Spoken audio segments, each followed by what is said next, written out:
Sometimes we've broken down our opponent, and they'll get flat out here and get heavy on the hips to keep him flat. But if you notice, he's head outside on my leg here, on my back leg.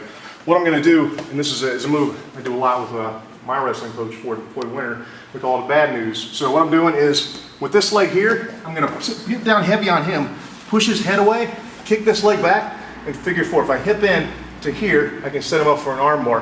What I really want though is a reaction on his head. So I'm pushing his head this way, okay? With his head going this way, as soon as I move my arm, his head goes the other way, right? I'm going to hook this arm tight, this leg comes over the head, and I'm pulling. And if you notice, when he rolls over, look where my left leg is. From here, I'm going to step over his head, come around, pull it, and figure four.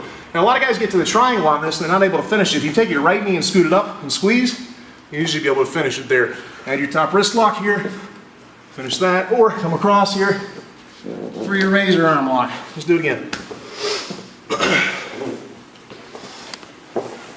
So he's down, leg, right here. So he's down in this position. I've got some weight on him. What I'm doing, I want him to keep my leg. So I'm going to back out, get heavy on his head, and I'm coming out this way, pushing his head this way, grabbing the arm, I can cross face him. However, it doesn't make much difference as long as I'm pushing his head away.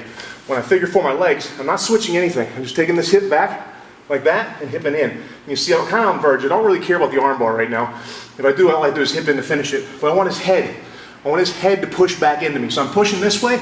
As soon as his head goes back, I'm going to hook this arm and pull it away.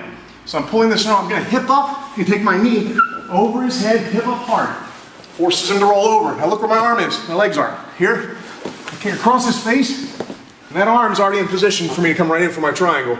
I scoot the right knee up a little bit, squeeze the heels for the submission. There's one. Come over here. My top wrist lock nice and tight. Elbows together. Or come back down here. The razor arm lock. There's your bad news.